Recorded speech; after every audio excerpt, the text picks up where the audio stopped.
ចាសញ្ញាខ្លះៗដែលបង្ហាញថាយើងនឹងអាចចិត្តឈានចូលដល់ជំងឺទឹកនោមផ្អែមចឹងណាបងប្អូនចាដោយសារតែវាជាបទពិសោធន៍នាងខ្ញុំផ្ទាល់នាងខ្ញុំធ្លាប់ឆ្លងកាត់នៅបញ្ហាសញ្ញាបែបហ្នឹងបើសិនជាខ្ញុំមិនរស់រានក្នុងការបង្អាក់ក្នុងការតាមដានទេខ្ញុំអាចឈានចូលដល់ជំងឺទឹកនោមផ្អែមហើយអញ្ចឹងជាបទពិសោធន៍នាងខ្ញុំផ្ទាល់នាងខ្ញុំចង់បង្ហាញនៅសញ្ញាខ្លះៗដែលខ្ញុំបានធ្លាប់ឆ្លងកាត់ដែលខ្ញុំបានគេថាពិសោធន៍ខ្លួនឯងមកវាអាចឲ្យយើងហៅថាមានសញ្ញា A1C ឡើងខ្ពស់អញ្ចឹងណាចាហើយ A1C ឡើងខ្ពស់ហ្នឹងបើសិនជាយើងទុកបន្តកាន់តែយូរវាកាន់តែកើនឡើងខ្ពស់អាចចូលជំងឺឈានដល់ជំងឺទឹកនោមផ្អែមហើយចាបងប្អូនសម្រាប់ខ្ញុំដើមឡើយគឺខ្ញុំចេះតែឃ្លានចាបងប្អូនអីបញ្ជាក់ឥឡូវនេះខ្ញុំអាយុ40ឆ្នាំជាងហើយខ្ញុំឲ្យតែនេះឃ្លានញ៉ាំរបស់ផ្អែមញ៉ាំអត់ចង់ថាដូចញ៉ាំដូចវាអត់ដឹងឆ្អែតគឺឲ្យតែឃ្លានរហូតចានឹងជំហានទី1ដល់ពេលជំហានទី2នេះនៅក្រោយកញ្ចឹងកខ្ញុំនេះវាឲ្យសញ្ញាដូចថាចេះតែស្ពឹករយខ្ញុំស្មានថ្ងៃនោះខ្លាចតែលោគេហៅថាឡើងឈាមខ្ពស់តាខ្ញុំភ័យចឹងណាចាមករយៈយ៉ាងគួរសមដែរយ៉ាងយូរគ្រាន់ដែរប៉ុន្តែមិនយូរណាស់ណាប្រហែលជាកន្លះខែ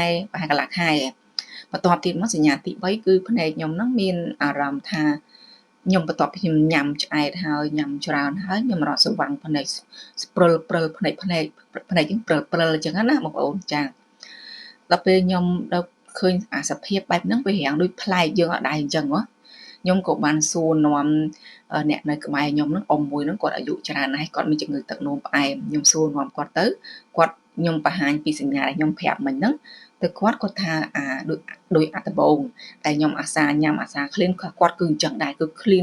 នរហូតអញ្ចឹងណាឃ្លានតែបបផ្អែមទៀតចាអាហ្នឹងត្រូវដូចគ្នាទៅខ្ញុំដល់ពេលបានដឹងតំណឹងអញ្ចឹងខ្ញុំក៏បានទៅសួរលោកពូម្នាក់ទៀតគាត់ដែលជាគាត់ពេទ្យដែរចាយើងចង់សួរពីគ្រោះជាមួយគាត់ដើម្បីបានយោបល់ពីគាត់មកថាយើងត្រូវទៅពេទ្យហ្នឹងត្រូវពិនិត្យជំងឺអីខ្លះកុំឲ្យយើងថាអស់លុយច្រើនយើងត្រូវសេវលុយដែរអញ្ចឹងណាចាគាត់ក៏យើងក៏បានរ៉ាយរ៉ាប់តាមដែលខ្ញុំនិយាយប្រាប់ពីដំបូងមិញហ្នឹងទៅលោកពូនឹងហើយលោកពូគាត់ប្រាប់ថាឲ្យយើងទៅពិនិត្យមួយនេះទៅពិសេសជាងគេគឺ A1C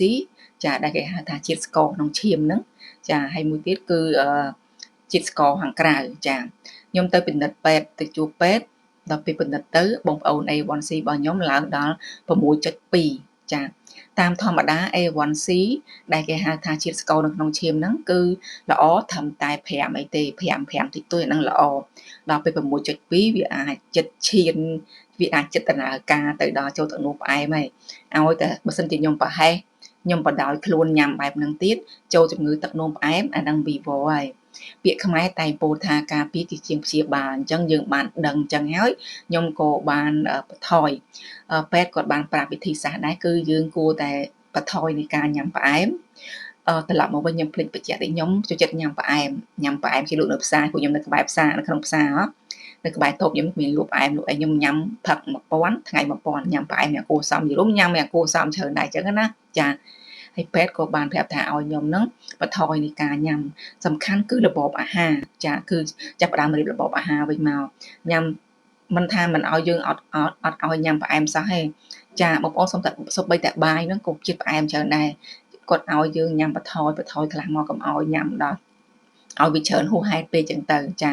ហើយខ្ញុំក៏បានញ៉ាំធ្វើតាមរបៀបដែលលោកគ្រូពេទ្យប្រាប់ទៅរបៀបរបបនៃការញ៉ាំហ្នឹងគឺបន្ថយជាតិផ្អែមគុកខ្វេដោះគោឬក៏តែក្រូចឆ្មាឬក៏អីផ្អែមខ្លាំងគឺបន្ថយហើយមួយទៀតគឺការហាត់ប្រាណកុំចោលការហាត់ប្រាណលោកគ្រូពេទ្យប្រាប់ថាអញ្ចឹងណាកុំចោលការហាត់ប្រាណតែហាត់ប្រាណចាខ្ញុំបានធ្វើតាមគាត់ទៅ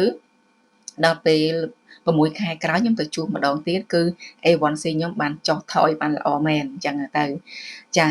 បងប្អូនទាំងអស់គ្នាវាជាបទពិសោធន៍នៃខ្ញុំផ្ទាល់ទេមិនមែនថាមនុស្សគ្រប់គ្នាដូចខ្ញុំទាំងអស់មែនទេណាគ្រាន់តែស្រឡាញ់នៃសុខភាពស្រឡាញ់នៃការចែកម្លែកចង់ចែកម្លែកនៅបទពិសោធន៍នៃជំងឺហ្នឹងទៅអ្នកទាំងអស់គ្នាដើម្បីឲ្យបើសិនជាបានដឹង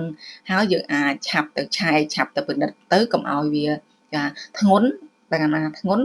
វាពេលខ្លះយើងអាចជួយសង្គ្រោះបានពេលខ្លះมันអាចជួយសង្គ្រោះបានអញ្ចឹងនិយាយនេះមិនមែនន័យថាតែជំងឺនឹងមួយជំងឺផ្សេងទៀតបងប្អូនត្រូវតែតាមដានពីសុខភាពយើងផងដែរបងប្អូនកាលណាសុខភាពយើងអស់ហើយ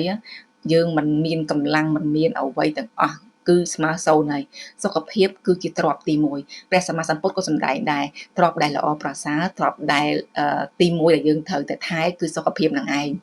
ចានេះជាការចែកម្លែកតិចតួចរបស់ខ្ញុំទេដោយសារតែនេះខ្ញុំធ្លាប់ឆ្លងកាត់នៅ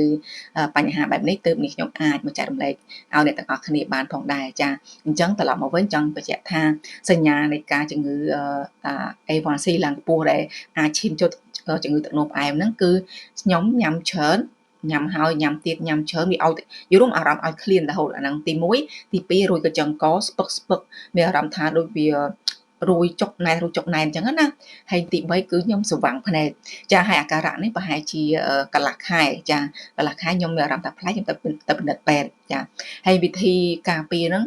វិធីជួយដោះស្រាយមានតែរបៀបរបបនៃការញ៉ាំអាហារកាត់បន្ថយជាតិផ្អែមឲ្យបានច្រើនតាមអ្វីដែលយើងអាចធ្វើបានហើយនឹងការហាត់ប្រាណចាអាហ្នឹងជាវិធីសាស្ត្រដែលជួយយើងបានត្រឡប់មកសុខភាពធម្មតាវិញចាអញ្ចឹងសម្រាប់ខ្ញុំមានតែការចែករំលែកប៉ុណ្្នឹងទេហើយបើសិនជានាងខ្ញុំនិយាយទៅមានពាក្យពេចន៍អ្វីត្រង់ណាខុសឆ្គងសូមខន្តីអភ័យទោសផងចាអរគុណ